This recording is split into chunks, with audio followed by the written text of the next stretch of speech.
Okay, Jagadish ಇದ್ದಾರೆ ತುಮಕೂರಿಂದ. ಜಗದೀಶ್, ಈಗಲೂ ಕೂಡ ತುಮಕೂರಲ್ಲಿ ಇವತ್ತು ಸೋಮಣ್ಣ ಅವರ ಪರವಾಗಿ ಪ್ರಚಾರವನ್ನು ಮಾಡಲಿದ್ದಾರೆ. BSY ಯಡಿಯೂರಪ್ಪನವರು ಮಾಡ್ತಾರೆ. ಯಾಕಂದರೆ ಯಡಿಯೂರಪ್ಪನವ್ರಿಗೆ ಈ ಬಾರಿ ಕಳೆದ ಬಾರಿ ಚಾಮರಾಜನಗರ ಮತ್ತು ವರುಣಾದಲ್ಲಿ ಸೋಲ್ಬೇಕಾಗಿತ್ತು ಸೋಮಣ್ಣ. ಯಾಕಂದರೆ ತನಗೆ ತನ್ನ ಪವರ್ ತೋರಿಸ್ಬೇಕು ಅಂತಂದ್ರೆ ಗೊತ್ತಾಗಬೇಕು ಅಂತೇಳಿ.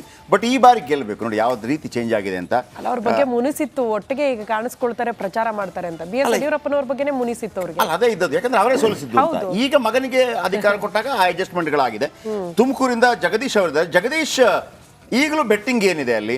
ಒಂದು ಕಡೆ ಮುದ್ದಹನುಮೇಗೌಡರು ಏನೋ ಟಿವಿಗಳಲ್ಲಿ ಕಾಣ್ತಿಲ್ವಾ ಅಥವಾ ಕ್ಷೇತ್ರದಲ್ಲಿ ಸಕ್ರಿಯರಾಗಿದ್ದಾರೆ, ಬಟ್ ಸಮ್ಟೈಮ್ಸ್ ಇರುತ್ತಲ್ಲ ಟಿವಿಗಳಲ್ಲಿ ಕಾಣಲ್ಲ, ಕೆಲವರ ಪ್ರಭಾವದ ಮುಂದೆ ಬಂಕಾಗೋಗ್ಬಿಡ್ತಾರೆ ಅಂತೇಳಿ. ಹೆಂಗೆ ನಡೀತಿದೆ ಇಬ್ಬರ ಚುನಾವಣಾ ಪ್ರಚಾರ? ಆಮೇಲೆ ಮಾಧುಸ್ವಾಮಿ ಇಲ್ಲಿ ತನಕ ಏನಾದರೂ ಎಂಟ್ರಿ ಏನಾದರೂ ಆಯ್ತಾ? ಆಮೇಲೆ ಇಲ್ಲಿ ನಮ್ಮ ಜಯಚಂದ್ರ, TB ಜಯಚಂದ್ರ, ಇವ್ರದ್ದೇನು ಮನಸ್ಥಿತಿ?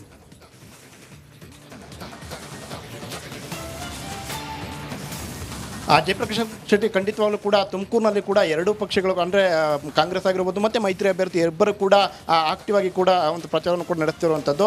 ಇಬ್ಬರು ಕೂಡ ಅಂದರೆ ಒಂದಲ್ಲ ಒಂದು ಪ್ರಭಾವಿ ನಾಯಕರುಗಳನ್ನು ಕೂಡ ಕರೆಸಿ ಆ ಕ್ಷೇತ್ರದಲ್ಲಿ ಒಂದು ಪ್ರಚಾರವನ್ನು ಕೂಡ ನಡೆಸಿರುವಂಥದ್ದು. ಅದೇ ರೀತಿಯಾಗಿ ಇಂದು BSY ಯಡಿಯೂರಪ್ಪನವರು ಕೂಡ ಇವತ್ತು ಏನು V ಸೋಮಣ್ಣ ಪರ ಒಂದು ಪ್ರಚಾರವನ್ನು ಕೂಡ ಮಾಡ್ತಾ ಇರುವಂಥದ್ದು. ಅಂದರೆ ರೋಡ್ ಶೋ ಮೂಲಕ ಒಂದು ತಿಪ್ಟೂರಿನಲ್ಲಿ ಇವತ್ತು ರೋಡ್ ಶೋವನ್ನು ಕೂಡ ಹಮ್ಮಿಕೊಂಡಂಥದ್ದು. ಅದೇ ರೀತಿ ಈಗ ಸೋಮಣ್ಣ ಅವರಿಗೆ ಕೂಡ ಅಂದರೆ ದೇವೇಗೌಡರಾಗಿರ್ಬೋದು, ಕುಮಾರಸ್ವಾಮಿ ಆಗಿರ್ಬೋದು, ಯಡಿಯೂರಪ್ಪನವರಾಗಿರ್ಬೋದು ಮತ್ತು ಘಟನಾಘಟಿ ನಾಯಕರುಗಳು ಕೂಡ ಬಂದು ಅವರ ಪರ ಒಂದು ಪ್ರಚಾರವನ್ನು ಕೂಡ ಮಾಡಿರುವಂಥದ್ದು. ಅದರ ಜೊತೆಗೆ ಕಾಂಗ್ರೆಸ್ನ ಅಭ್ಯರ್ಥಿಯಾಗಿರುವಂತಹ SP ಮುದ್ದಹನುಮೇಗೌಡ ಪರವಾಗಿ DK ಶಿವಕುಮಾರ್ ಆಗಿರ್ಬೋದು, ಸಿದ್ದರಾಮಯ್ಯ ಆಗಿರ್ಬೋದು ಮತ್ತು ಜಿಲ್ಲೆಯ ಸಚಿವರಾದಂತಹ Dr. G. ಪರಮೇಶ್ವರ್ ಮತ್ತು KN ರಾಜೇಂದ್ರ ಎಲ್ಲರೂ ಕೂಡ ಪ್ರಚಾರವನ್ನು ಕೂಡ ಮಾಡಿರುವಂಥದ್ದು. ಅದರ ಜೊತೆಗೆ ಇನ್ನೊಂದು ಕಡೆ V ಸೋಮಣ್ಣ ಅವರಿಗೆ ಎಲ್ಲೊಂದು ಕಡೆ ಮಾಧುಸ್ವಾಮಿ ಇದ್ದು ಒಂದೊಂದು ಕಡೆ ಅವರಿಗೆ ಒಂದು ಸಪೋರ್ಟ್ ಕೂಡ ಸಿಕ್ಕಿಲ್ಲ. ಯಾಕೆಂತೇಳಿ ಒಂದು ಕಡೆ ಮಾಧುಸ್ವಾಮಿ V ಸೋಮಣ್ಣ ಪರ ಪ್ರಚಾರ ಮಾಡೋದಕ್ಕೆ ಇವರು ಕೂಡ ಬಂದಿಲ್ಲ. ಅವರು ಬೇರೆ ಕ್ಷೇತ್ರ ಅಂದರೆ ಚಿತ್ರದುರ್ಗ ಆಗಿರ್ಬೋದು ಮತ್ತು ಹಾಸನ ಆಗಿರ್ಬೋದು ಮತ್ತು ಚಿಕ್ಕಮಗಳೂರು ಈ ಒಂದು ಭಾಗದಲ್ಲಿ ಒಂದು BJP ಒಂದು ಇದಕ್ಕೆ ಪಕ್ಷಕ್ಕೆ ಒಂದು ಪ್ರಚಾರಕ್ಕೆ ಹೋಗಿದ್ರು. ಆದರೆ ತುಮಕೂರಿನಲ್ಲಿ ಸೋಮಣ್ಣ ಪರ ಅವರು ಕೂಡ ಪ್ರಚಾರವನ್ನು ಕೂಡ ನಡೆಸಿಲ್ಲ.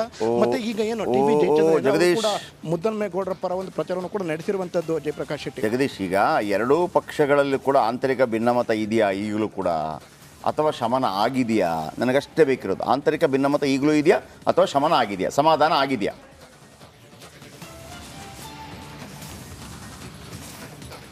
ಖಂಡಿತ ಜಯಪ್ರಕಾಶ್ ಶೆಟ್ಟಿ, ಎರಡೂ ಪಕ್ಷದಲ್ಲೂ ಕೂಡ ಆಂತರಿಕ ಭಿನ್ನಮತ ಇತ್ತು. ಆದರೆ ಕಾಂಗ್ರೆಸ್ನಲ್ಲಿ ಇದ್ದಂಥ ಏನು ಆಂತರಿಕ ಭಿನ್ನಮತ ಅಂದರೆ TB ಜಯಚಂದ್ರ ಒಂದು ಮುನಿಸು ಕೂಡ ಆಗಿತ್ತು. ಆ ಒಂದು ಮುನಿಸನ್ನು ತಣಿಸುವಂಥ ಕೆಲಸವನ್ನು ಕೂಡ ಒಂದು ಕಾಂಗ್ರೆಸ್ನ ನಾಯಕರು ಮಾಡಿ TB ಜಯಚಂದ್ರ ಅವರು ಕೂಡ ಈಗ ಪ್ರಚಾರವನ್ನು ಕೂಡ ನಡೆಸ್ತಾ ಇರುವಂಥದ್ದು. ಅದೇ ರೀತಿಯಾಗಿ BJPಯಲ್ಲಿ ಅಂದರೆ V ಸೋಮಣ್ಣ ಪರ ಶಮನ ಆಗಿದ್ದಂಥ ಏನು ಮಾಧುಸ್ವಾಮಿ ಅವರು ಕೂಡ ಇನ್ನೂ ಕೂಡ ಅವರು ಶಮನ ಕೂಡ ಗೊಳಿಸುವಲ್ಲಿ ಎಲ್ಲ ಒಂದು ಕಡೆ ಒಂದು ಹೈಕಮಾಂಡ್ ನಾಯಕರಾಗಿರ್ಬೋದು. Thank you. Very clear. TB Jayachandra ಅವರು ಇದ್ರು. TB ಜಯಚಂದ್ರ ದೊಡ್ಡ ಮಟ್ಟದಲ್ಲಿ ಅವರೇನು ಹಾನಿನೂ ಮಾಡ್ತಾ ಇರಲಿಲ್ಲ. ಅದೇನು ದೊಡ್ಡ ವಿಚಾರ ಅಲ್ಲ. ಆದರೂ ಕೂಡ ಒಂದು ನಿಮಗೆ ಲೀಡಿಂಗ್ ಅನ್ನೋದಿದೆಯಲ್ಲ. ಈಗ ನಿಮ್ಗೇನು ಗೊತ್ತಾ, ನಿಮಗೆ ಶ್ರುತಿ, ಒಬ್ಬರು 10,000 ಮತಗಳ ಅಂತರದಿಂದ ಗೆದ್ದಿರ್ತಾರೆ ಅಂತ ಇಟ್ಕೊಳ್ಳಿ. ಅಲ್ಲಿ ಓಕೆ, ನೆಕ್ಸ್ಟ್ ಹೋಗೋಣ. ಸತೀಶ್ ಅವರಿದ್ದಾರೆ. ಸತೀಶ್, 14 ಕ್ಷೇತ್ರಗಳ ಪೈಕಿ ಕಾಂಗ್ರೆಸ್ ಮತ್ತು BJP ಯಾವ್ಯಾವ ಕ್ಷೇತ್ರಗಳು ತಮ್ಮದು ಅಂತ ಹೇಳಿಕೊಳ್ಳುವಂಥ ಶಕ್ತಿ ಇದೆ ಈಗ?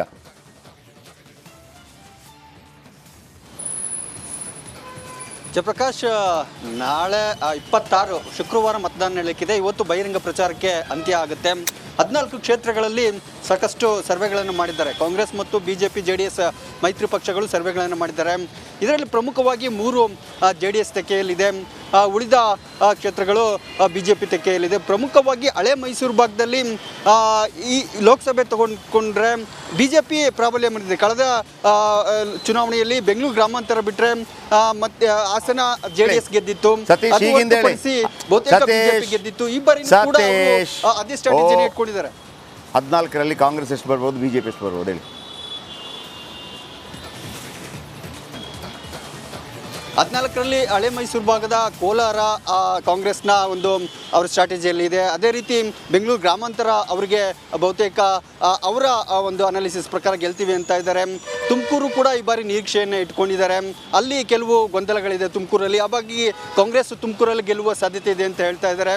ಮಂಡ್ಯದಲ್ಲೂ ಕೂಡ ನಿರೀಕ್ಷೆ ಇಟ್ಕೊಂಡಿದ್ದಾರೆ. ಕುಮಾರಸ್ವಾಮಿ ಅವರು ನಿಂತಿದ್ರು ಕೂಡ ಅವರ ಗ್ಯಾರಂಟಿ ಮತ್ತು ಹೆಚ್ಚಿನ ಸಂಖ್ಯೆಯ ಶಾಸಕರು ಇರೋದ್ರಿಂದ ಮಂಡ್ಯದಲ್ಲೂ ಕೂಡ ಫೈಟ್ ಕೊಡ್ತೀವಿ ಅನ್ನೋ ಒಂದು ನಿರೀಕ್ಷೆಯಲ್ಲಿ, ಗೆಲ್ತೀವಿ ಅನ್ನೋ ನಿರೀಕ್ಷೆಯಲ್ಲಿ ಕಾಂಗ್ರೆಸ್ ಇದೆ. ಅದ್ರ ಜೊತೆಗೇನೆ ಹಾಸನಲ್ಲೂ ಕೂಡ ಈ ಬಾರಿ ಅಲ್ಲಿ ಕೆಲವು ವೈಮನಸ್ಸಿದೆ, ಪ್ರೀತಮ್ ಗೌಡ ಸಪೋರ್ಟ್ ಮಾಡ್ತಾ ಇಲ್ಲ, ಮತ್ತೆ ಅಲ್ಲಿನ ಅಭ್ಯರ್ಥಿಯ ವಿರುದ್ಧ ಆಡಳಿತ ವಿರೋಧಿ ಅಲ್ಲಿದೆ. ಅಂದ್ರೆ ಅವರು ಕಳೆದ ಬಾರಿ ಕೆಲವು ವಿಚಾರಗಳಿಂದ ಅವರ ಹೆಸರು ಕೆಡಿಸ್ಕೊಂಡಿದ್ದಾರೆ ಅನ್ನೋದು ಅಲ್ಲಿನ ಜನರ ಅಭಿಪ್ರಾಯ. ಹಾಸನಲ್ಲೂ ಕೂಡ ಕಾಂಗ್ರೆಸ್ ನಿರೀಕ್ಷೆ ಇಟ್ಕೊಂಡಿದೆ. ಹೀಗೆ ಹಲವು ಕ್ಷೇತ್ರಗಳಲ್ಲಿ ನಿರೀಕ್ಷೆ ಇಟ್ಕೊಂಡಿದ್ರು ಕೂಡ ಮತದಾರರು ತಮ್ಮ ಒಲವನ್ನು ಯಾರ ಕಡೆ ವ್ಯಕ್ತಪಡಿಸ್ತಾರೆ ಅನ್ನೋದನ್ನ ಕಾದು ನೋಡ್ಬೇಕಾಗುತ್ತೆ. ಜಯಪ್ರಕಾಶ್, ಆಯ್ತು, ಕಾದು ನೋಡುವ. Thank you.